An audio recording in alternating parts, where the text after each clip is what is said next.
So yeah, that ad, honestly, I cringe a little bit when I watch it, but we honestly did the most. And I think, just a side note, even though you're in a university and you have a small budget, like, do the most.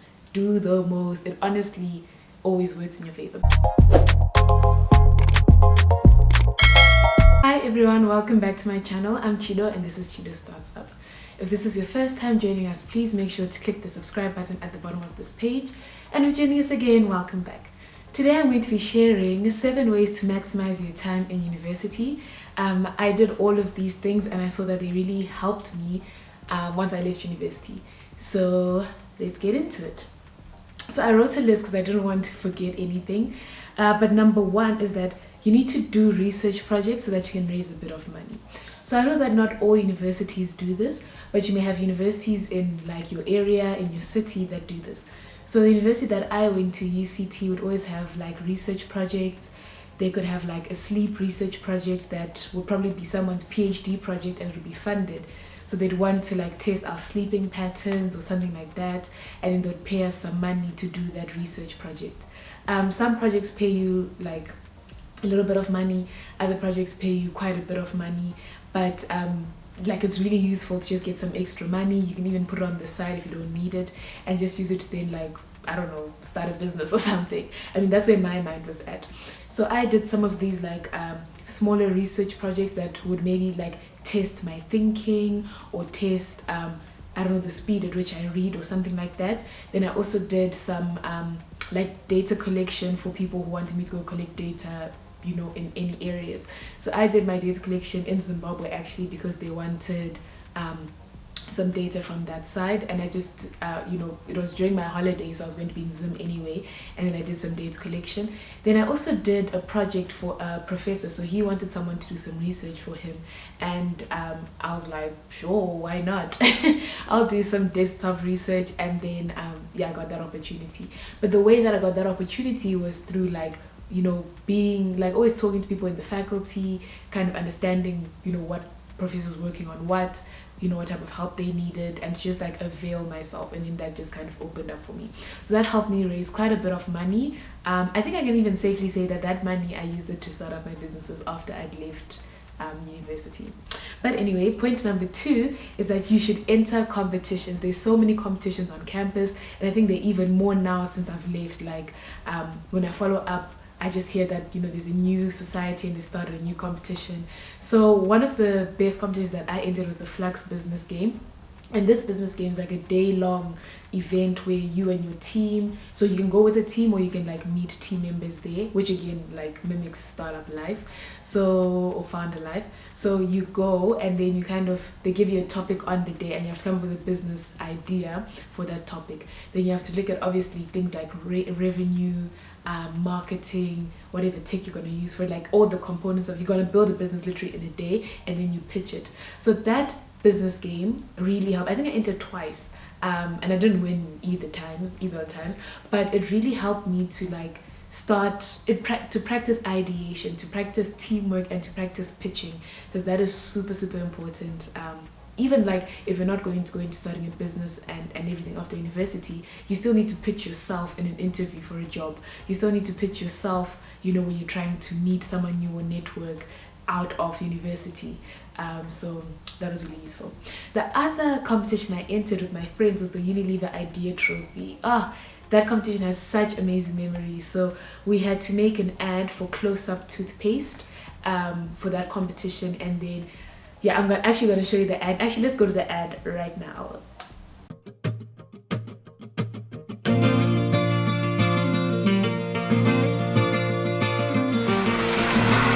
Hey, you want your left? No, thank you. Big size will be good for me.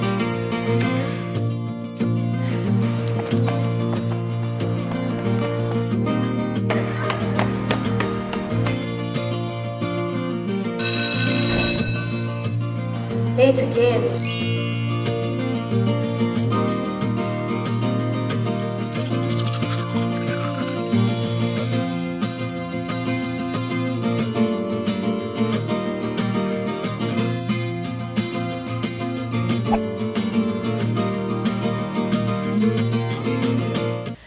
So yeah, Yeah, that ad, honestly, I cringe a little bit when I watch it, but we honestly did the most. And I think, just a side note, even though you're in a university and you have a small budget, like, do the most. Do the most. It honestly always works in your favor. But anyway, so we actually managed to get through to the final round of the Idea Trophy. Then they flew us to Durban and we spent some time there for the competition. It was amazing. We met obviously new people. We learned so much from like Unilever, a multinational.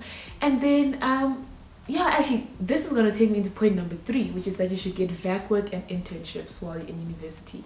So that Unilever Idea Trophy competition actually landed us an internship.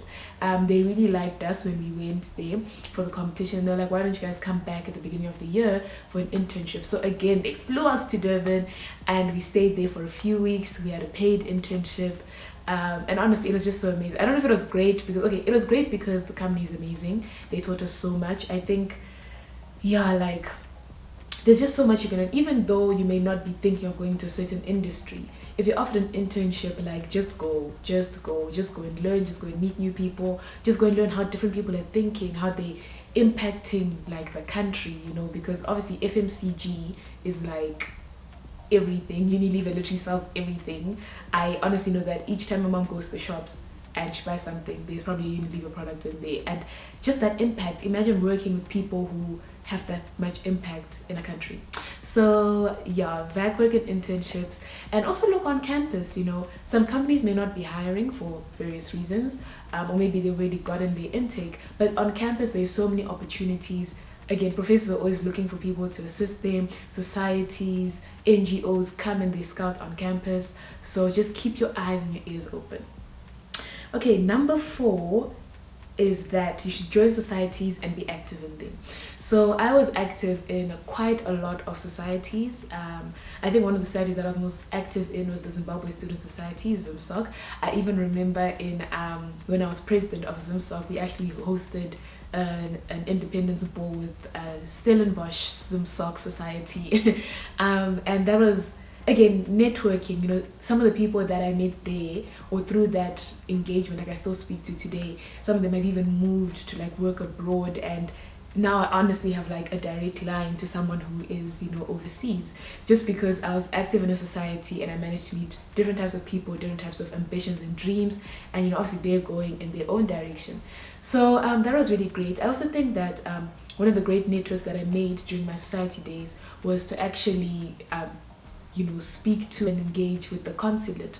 So we would, you know, occasionally go and meet up with the consulate, speak about student issues, learn about his work in international relations, how he was managing like things that were happening.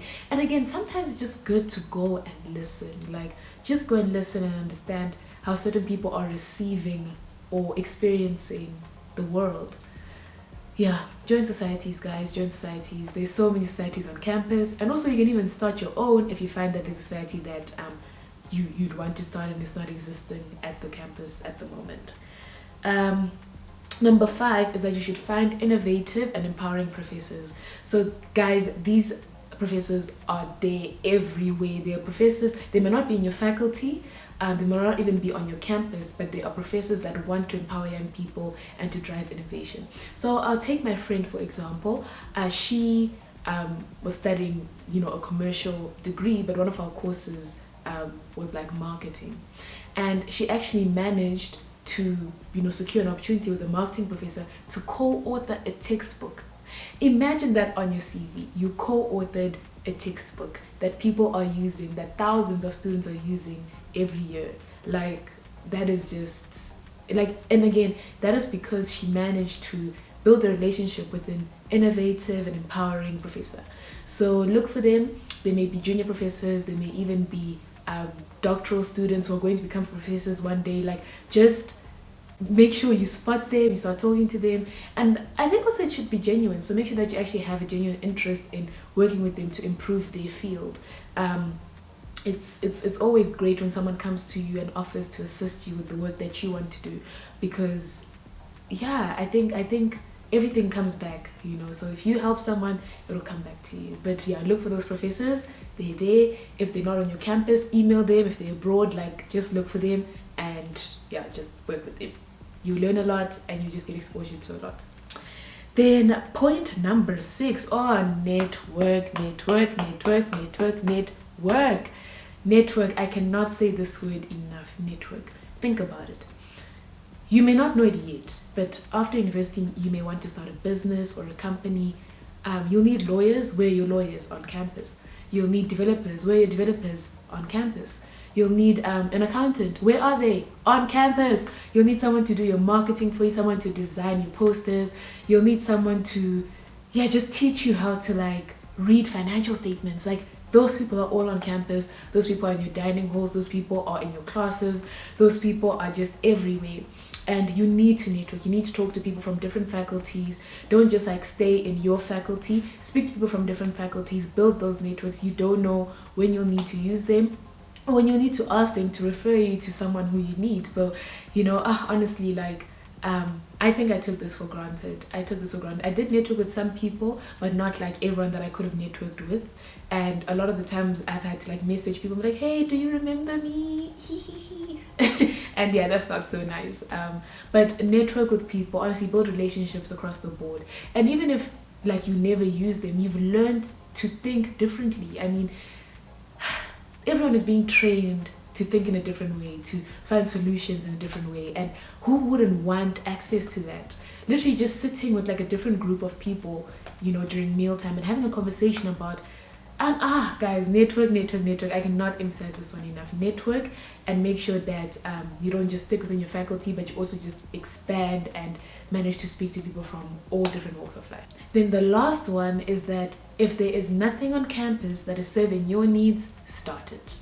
Start it. University is honestly the place for you to explore your interests, for you to literally go for what you want. A lot of people support and back students in tertiary institutions. So just start something. If there's a society, start with even a group of like 5 people, meet every week, it'll grow.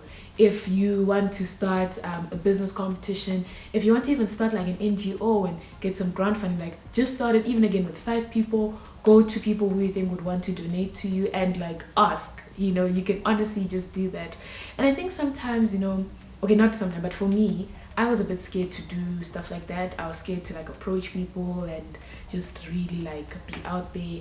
But again, I noticed that university really was kind of like bridging ground for like what real life is. In real life, you have to work for what you want, and you have to ask, and you have to be very intentional if you want to like achieve certain things. And starting that practice and learning how to get comfortable with that in university is one of the safest places to do that, I think.